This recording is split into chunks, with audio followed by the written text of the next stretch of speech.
Hey everyone, welcome to another video review. This is the, Nendoroid 1463 Ruby Rose from the series Ruby. I'm going to put the figure off to the side right now because we can look at the Nendo box. You can see that. Got a bit of Ruby just kind of, with her scythe there and the number, and it says Nendoroid series and product number, and this is some katakana, so Ruby Rose. Rose, yeah, and he's got a good Ruby Rose up there, and you got the window. Not there, you can't really see it super well through all that stuff, but there's her little rose symbols printed on the red background back there. On this side, you got a couple product shots, including some extra stuff right there, and a little tagline there. On this side, you got this stuff right there. On this top here, you have the usual product shot. On the bottom, you have, another product shot barcode, and on the back, you have more product shots and warnings and all that stuff, and it's not for children. Also come, of course, with instructions, which this one is actually, there's a lot of them because she has a lot of accessories, and some of them are a little, kind of a little easy to go, wait, what am I supposed to do with this thing?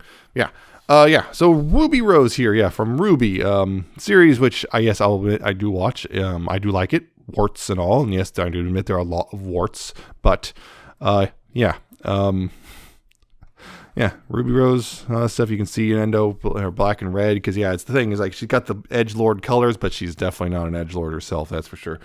You can see, let's get in close here, and you can see, got the silvery eyes, you got the black hair, fades into red, you got the red cloak, some red stitching, this little silver rose on her belt, red here and whatnot, red.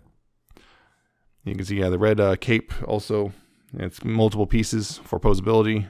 And of course, they got the stand, which she got a special stand because this is this one is extra long, so it can go through all this stuff and not interfere with anything, which is nice of them. And a little bit of silver right there, and there you go. And pretty basic stuff there. It's a Nendo, so you got the usual, Nendo proportions, everything. Looks good. It looks pretty close to her old volume 1, 2, and I think, a little bit 3. Her old original outfit. Let's see if they do any more figures, the newer outfits. But of course, it's an Nendo, so of course it comes with a bunch of accessories, including, a face. And this one's an angry face. See that? Shotgun. That's the thing. Ruby has transforming weapons. The series, everyone has transforming weapons. You got the shotgun, her other version of the transform version, which is a scythe. You can also turn into a sniper rifle, but that's not one of the accessories.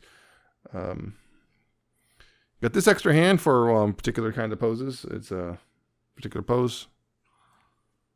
Of course, an extra joint piece, which almost all these Nendos come with, just in case, which is good because I had a friend who had one of the joints just literally just sheared itself apart. This little arm extension piece, which I'll get into what that's for in a bit. An extra bent leg right there. 2 extra bent arms. Another set of slightly longer bent arms. And this stuff, which a little plastic stand in this thing, which because Ruby's whole thing, she can also move really fast in a flurry of rose petals, and so you kind of display, put it behind her. I went backwards. Put it behind her like when she's running and everything like that. So it looks like she's running everywhere. So that's all the accessories. And of course it's a Nendo, so it's it's the usual thing of split the hair. Split the hair if I can. There you go. Split the hair open, take the face out, and then swap in. Although they did change the design up a little bit. And the nice thing is also they have little numbers stamped into the top so you can know which face is which. Probably more for the factory workers, I guess. All that stuff. Posability though, let's see. Got a ball jointed head, you got left and right, you got a bit of up and down.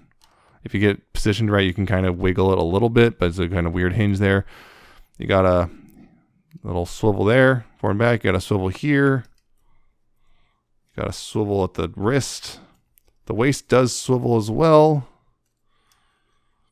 There is a second swivel below the skirt, but it doesn't really move because of the skirt's molding. You got ball joints at the top of the legs, although I got them positioned in such a way that's they don't want to move forward or anything. But you got ball joints at the top, and you can also swivel it. And yeah, there's that. And then, of course, the cape here. These are all on ball joints right here. They're hooked up to ball joints in the front, and they're actually removable. Really easy to pop them back into. Yeah, so they're on the ball joints, so they can move all over the place, and you can have the flowing or more rest and whatnot if you want. Yeah, that's their pretty much their posability, which, you know, pretty typical for Nendo. Not a whole lot there, but, you know, enough to get something going. Now let's see. Right. So one thing is, yeah, just, you know, leg here. You can just, you know, pop this leg off. Hopefully it pops off the right joint, not the wrong one. There you go. And you put this one on. It's supposed to be a right leg, in my understanding. So yeah, she can, you know, look like she's moving, and then move that forward. There you go. Now it looks like she's, you know, running. So now this looks more appropriate. I'll probably have that like that. Let's see. Yeah, this arm, the shorter arms, bent arms are for holding the shotgun. And so you like, so yeah, you go ahead and pop these off. And yeah, that's the other thing is I'm noticing this one is unusually easy for her to come off the stand, which can be helpful, but also can be annoying. Yeah, I'm gonna pop that off the shoulder and pop that onto the, just peg that in. So, peg that back into the shoulder. Pop that one off. Peg this on.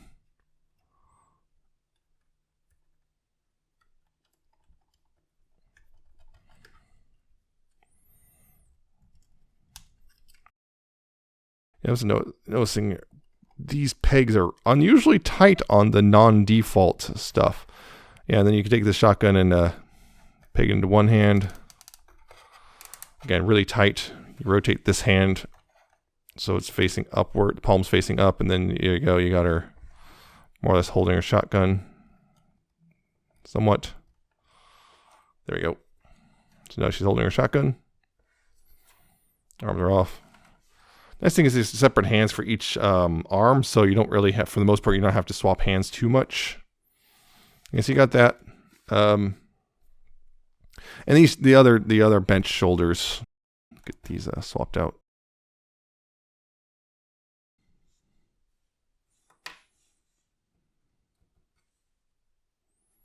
The other bench shoulders are for the scythe mode, or not mode, but yeah, the scythe weapon. Pop that over. Do this one. That's not coming off. Swap that over. Pop that on. Right. So the scythe, you know, you can see that it's a big old thing, and you know, it's actually right here. It separates, and it's keyed in particular. On one side, it's flat, so it always goes in the same way, so you don't accidentally twist it around the wrong way. And what you do here is you take this and slide it through the right hand. Unfortunately, you can't have her wield it a different way. You can't have her, you know, swap hands. And then this comes up to through the bottom of this hand, and I'll just try to pop that through, and hopefully I got it right.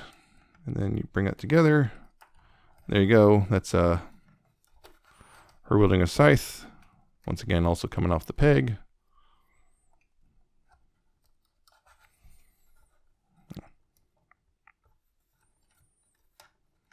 Yep, so you got that scythe. There you go. And the one last thing you can do with the scythe is the way you can pose it is you take, so you want to take the right hand here, or the right arm. You want to take the straight arm. You want to pull this hand, the relaxed hand out. You want to take this extra hand, pop that in like so.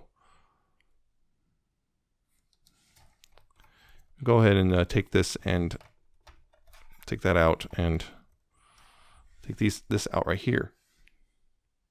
What you want to do is take this other shoulder piece, the more straightened out one. I believe, yeah. You want the bigger end on the actual shoulder. Looks like that. This kind of adjusts her arms position just enough so you can actually get this pose going.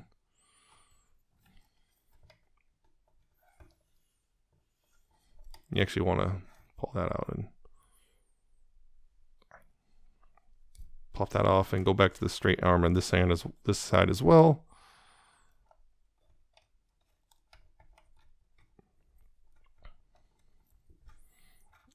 More or less, it's supposed to be like, let's see. Then you will pull that off.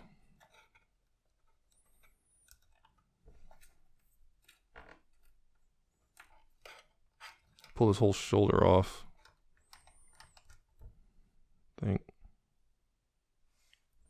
Yeah, I put the wrong one on there. There we go. That's what I did wrong.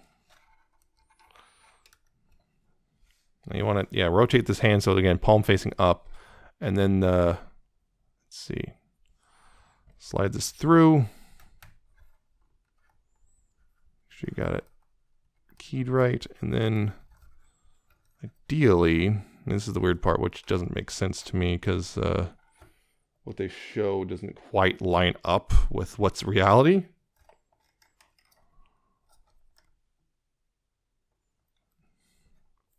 Theoretically, you're supposed to be able to then take this and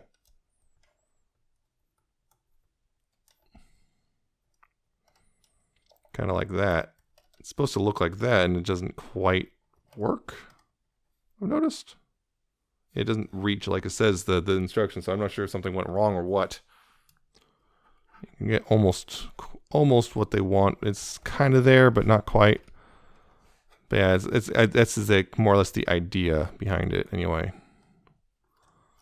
She kind of has her hand just spread out in such a way that it's kind of displaying what's the name? Crescent Rose? Yeah. Her weapon's name is Crescent Rose. So that's the idea. I'm not sure if there's a rotation point that's supposed to be at exactly that I'm not getting or what. I think that might be it. Okay, there's that whole thing. Yeah, so there's that, I guess. Yeah. So yeah, Ruby here, comes with a lot of accessories. She actually have all the Ruby Nendos seems to come with the most accessories. Pretty neat. If you like Ruby, it's a pretty good. I think it's a good deal. It's about I think Japan has spent about $65 total or something like that getting it from Japan, something like that. I don't remember exactly. It's been a bit. Yeah, because this review was supposed to be out a while ago. I just never got around to it. But yeah, it looks pretty decent. I'm not sure this arm thing right here that they show right here, I don't think quite works well, but it is what it is. Yeah, pretty decent little figure. And if you like Ruby at all, you probably already picked it up. But if you're kind of on the fence about it, yeah, it's a good Nendo, and it has good accessories. And there's quite a few posable or display options for when it comes to posability and whatnot. So yeah, that's my review of this one. So that's it. I hope you found this informative or entertaining. I hope you like, comment, subscribe. Check out my Twitter. I'm at Nemesis Prime 1. Check out my Patreon and my coffee.